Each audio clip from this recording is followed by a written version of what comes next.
Station, this is Houston. Are you ready for the event? Houston, this is Station. We are ready. ACR, this is Mission Control Houston. Please call Station for a voice check. Station, this is Houston ACR. How do you hear me? ACR, Station has you loud and clear. Great. Please stand by for opening remarks. Hello, I am Jason Keith, and I serve as Senior Vice President and Provost at Iowa State University. As a faculty, I received my very first research grant from the NASA Space Grant Consortium, so it's a great pleasure to introduce today's program. Food production is an important part of what we do at Iowa State, not just in Iowa, but working with groups like the World Food Prize and colleagues around the world to imagine a future where there's enough food for everyone. Space exploration also plays a role in solving this challenge, and that is what brings us together today, and I want to thank you all for attending. And now, here's our first question.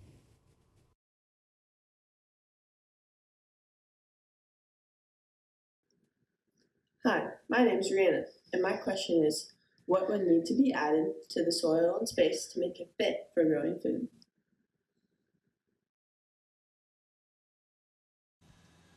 Rihanna, thanks for the question. And I want to say thank you for the opportunity to speak with all of you today and answer your questions. Describing how we're advancing research in space focused on food production that's going to allow us to explore deeper toward the moon and onto Mars is super critical. And so how do we grow things on the space station? We're right now in the Columbus module, and in this laboratory we have a couple facilities where we grow vegetables. But soil is a little more difficult. It can spread around and it's difficult to control in a microgravity environment. So we typically focus on hydroponics and how we grow plants with water absent the soil. Hi, my name is Justin. For my question, I was wondering how technology developed to produce food in space could help combat food insecurity in drought-stricken areas globally.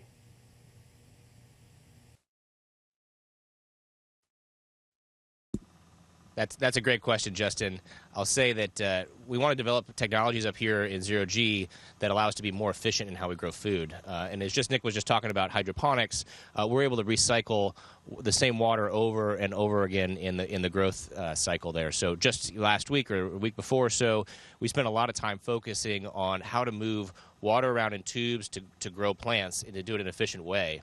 And up here in microgravity, it can be kind of tricky because things just don't happen the way you expect them to. When you go outside in your backyard or on your college campus or wherever you happen to be, try and look at mechanisms and think about how much gravity helps you out and you don't even think about it. Something as simple as a fence latch. When you close a gate on a fence and it goes up over a little gradient and then it drops down over the side on the latch, gravity puts it in a position. Or if you're in agriculture and you're baling hay, the bale that comes off the back of that hay baler falls off onto the ground conveniently. There's no mechanism to force that to happen. So we have a lot of those problems up in space when we're doing, for example, hydroponics. Bubbles don't go to the top of the fluid, right? So lots of those little things to think about in your everyday life. So up here we are testing ways to do things efficiently and grow things and reuse the same water over and over again. Even with the water we drink up here, we recycle 90 to 93% of the water up here. So like Don Pettit likes to say, today's coffee is tomorrow's coffee. And that's going to help us be more efficient in drought-stricken places. My name is Suvan. What do you do in your free time on the International Space Station? Do you have an 8-hour workday? What is your daily routine like?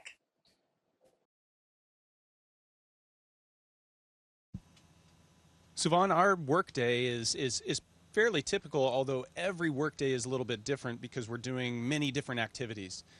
Essentially, it's a 12-hour workday. We start early in the morning with a planning conference with the ground and go over the day's plan, and that's about 7:30 in the morning. And then we finish the day with a planning conference to talk about how the day went and then plan for tomorrow, and that's about 7:30 at night. And so a 12-hour workday. that gives us a little bit of free time before and after. And then when we can find some free time on the weekends, we usually get one day completely off on the weekend to rest and recuperate. And that's when I like to look out the window. That's one of the spectacular things that you can do on orbit is look down at the Earth and just appreciate everything that's down there. The other thing you can do is you can really practice your zero-G stunts and perfect that. And so Matt's going to do his best demonstration right here to show us some of that. We're do a little quick somersault. So it never gets old up here. There's always something fun to do during your free time. My name is Sarah, and my question is, what has been the most rewarding part of your journey as an astronaut so far? Sarah, you might be a reporter inside. Reporters love to ask us the most, the best, this or that, and try and pin us in a corner. And I'm going to do my best job to not be pinned in a corner. There are so many rewarding parts of being up here. I think one of the most rewarding things for me is getting the opportunity to share what we see with our own eyes. I've taken probably 325 or 350,000 pictures since I've been up here, just because I feel this immense responsibility to share what we get to see out the window. Right now, humanity's only been able to launch, a very small number of people to space, so we consider ourselves pretty lucky to have had the opportunity to be up here, and I feel like I need to share that with as many people as possible. So that's been incredibly rewarding to share what I've seen with people on Earth and see people's reactions to, the aurora or the comets we've seen outside or the solar eclipse we got to see from space. So that is incredibly rewarding to me. Hi, my name is Avika, and my question is, who was the most influential person in your life on your journey to become an astronaut?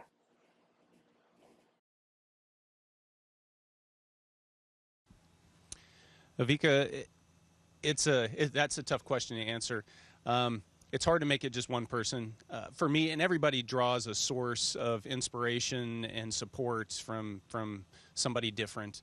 For me, growing up as a child, my parents were super important in giving me a solid foundation and making me believe that I could go out and pursue my dreams.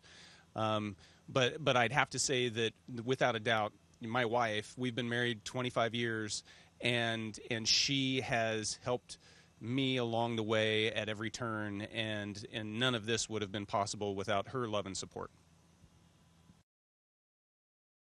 Hi, my name is Emma, and my question is, if a lunar colony is achieved, how would the planet-side logistics have to change to accommodate the new installation?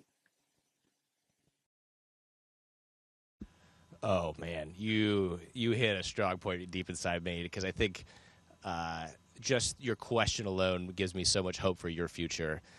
A lot of folks, when they think about going to the moon or they think about space exploration, they think about the classic problems, which is the rocket equation, how you build the rocket, how you build the lander, how you build all those things. And in my mind, the things that are hardest are the logistics, right? The things that keep those things going. And so the fact that you're thinking about logistics makes me so happy. We have to create a giant logistics supply chain, right? And so right now we're in low Earth orbit, and we worked for 20 plus years to maintain our logistics supply chain to low Earth orbit. And you can get up here as fast as 3 hours and home in as fast as about the same amount of time. But when you go to the moon, that's such a much bigger supply chain, right? And so low Earth orbit, 240 miles, the moon, 240,000 miles. And much more difficult to get to. The amount of fuel required is exponential. And so such an awesome question, and you were thinking about the exact right things, right? We have to start being able to do things like manufacture on site might be something like that, right? So we have additive manufacturing facilities here. We're testing that out here in space. Being on the moon might make things easier because you have at least a little bit of gravity. But we're not going to have that parts chain going. We're not going to have the food supply chain going. We're going to have to use the term in situ, right, to talk about being able to do things in the situation, on location. So you are on the right direction. We are very much thinking about the logistics supply chain to go to the moon. Hi, my name is Elizabeth, and my question is, what advice do you have for students that want to be an astronaut or work in the space field?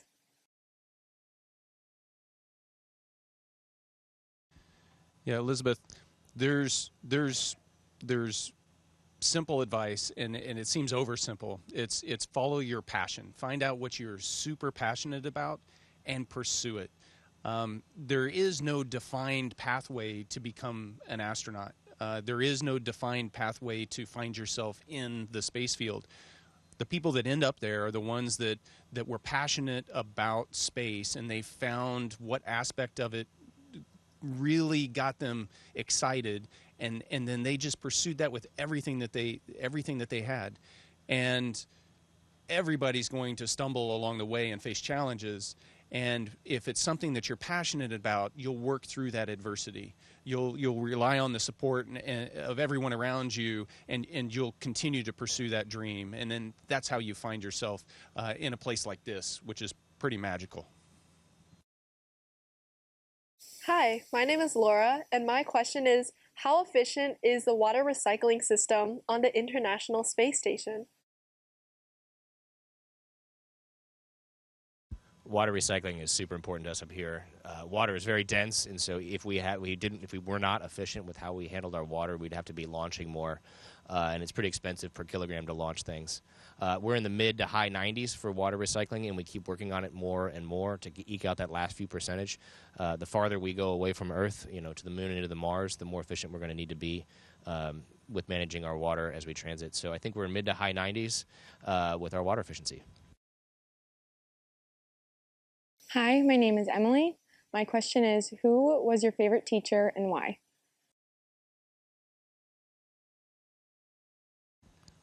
Emily, I'm going to go back to one of my high school teachers, Mrs. James, Betty James. She taught English, and so I'm an engineer, and math and science, that came easy for me. But she was able to show me how being able to communicate is instrumental to being able to pursue a career in math and science or a STEM field, and helping me overcome that challenge, which hey, writing long papers, that can be difficult, that can be a tedious process. Getting up and giving speeches in front of people can be very, very stressful, and she helped me conquer those fears. So I'm eternally grateful to Mrs. James. Hi, my name is Fiona, and my question is, how does robotics improve life on the International Space Station? Robotics is everywhere, and I'll expand that just to human task versus computer task. The more tasks that we can shed from humans to computers, humans to robotics, allows us to be more efficient with our time and move humanity further into the solar system. A lot of folks think, hey, who's flying the space station, right? We're not flying the space station. Mission Control Houston's flying the space station, and for the most part, they're monitoring it, and it's flying itself automatically around the Earth every day, and Mission Control Houston monitors the space station, so we're not flying it, right? So that right there is a piece of automation that allows us to focus on getting more science done up here, because we don't have to check in and literally drive the ship. So that's just one piece of automation that helps there with robotics. This whole place is run by computers and robots everywhere, and we step in each of our tasks as we go to the moon and we go to Mars. We're building more robots to take things away from humans and put them into computers so we can get more done. Hi, my name is Lily, and my question is, what is something that you did on the International Space Station that you didn't expect to do due to microgravity?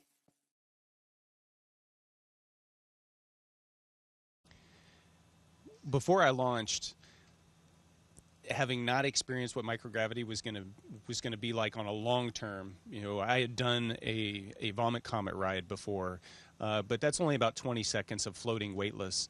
I think I envisioned and dreamed about what it would be like to float, but until you're immersed in it, you just don't truly appreciate how fascinating it is. One of the things that I love to do is to just look at water. We've got a bag of water here. Matt's going to float up a little closer to the camera and demonstrate, hey, just what does water do? So the magic of the space station is the fact that we can expose experiments to long-term microgravity. It's not a fraction of a second, it's not multiple seconds or a minute, but it's potentially years. And so this water floating here demonstrates we can just take away gravity from this from this equation. And when you take gravity away from these experiments, you start to really understand some of the nuances that drive big changes inside of materials, inside of reactions, and that helps us understand things at a deeper level and make breakthroughs in scientific fields. And so just these two little drops of water, they represent why we're here. And just playing with water is so much fun up here.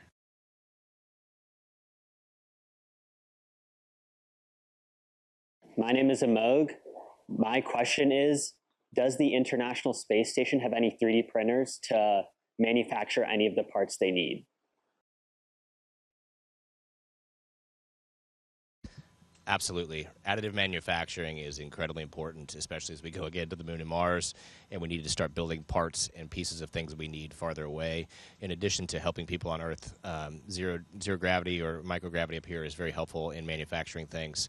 In fact, we have a metal 3D printer, and we have a biofabrication facility here that has been, maybe a couple months ago, I was working in this facility working on making cardiac tissue, and I think Nick has made some tissue in there for people's knees. And so if you've ever looked at 3D printing, a lot of times on Earth in fused FDM printing, they call it fused deposition modeling, you're putting together little pieces with a 3D printer, and as it comes out of the nozzle, it would fall to the surface of your printer, and so you print something called supports on Earth to keep that thing from falling.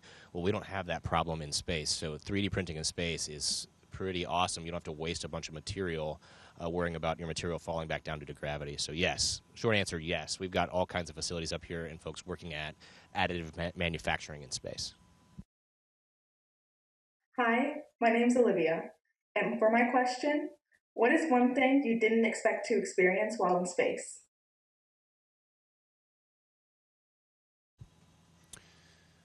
There's a lot of ways to try to answer that, Olivia.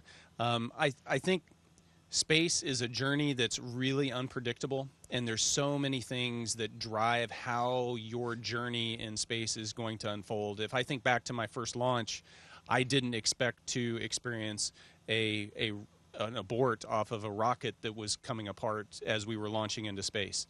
I didn't expect to launch this second time, this most recent time with just a two-person crew.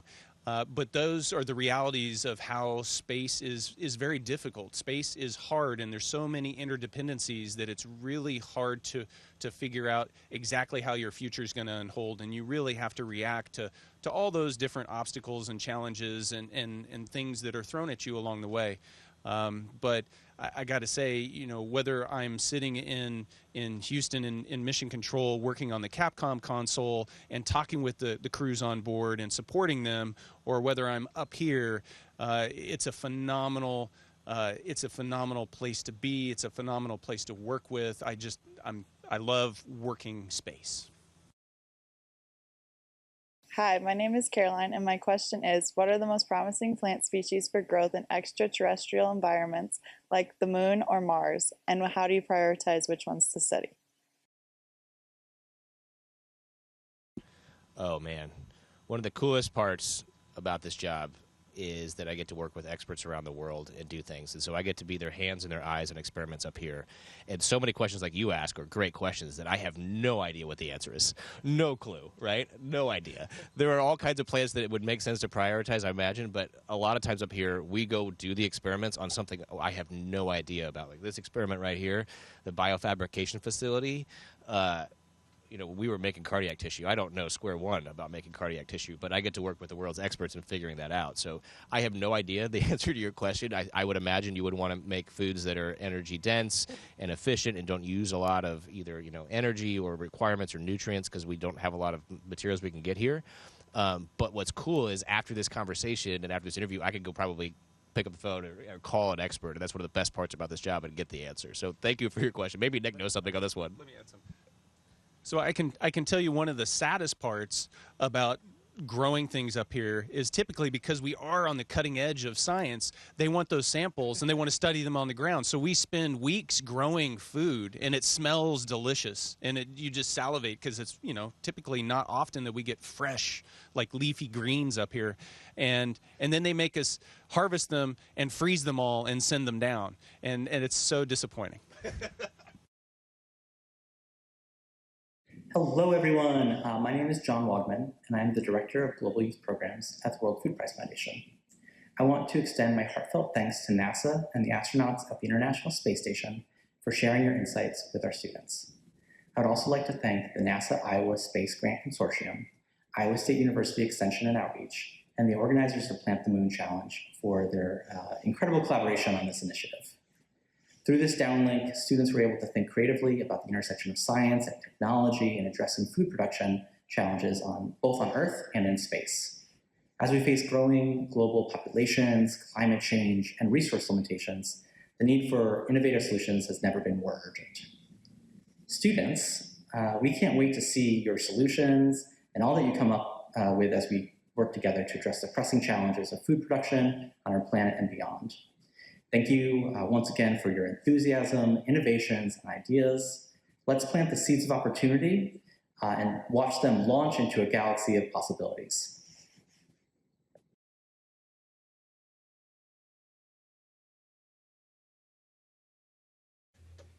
Station, this is Houston ACR. That concludes the event. Thank you. Thank you to all participants. Station, we are now resuming operational audio communications.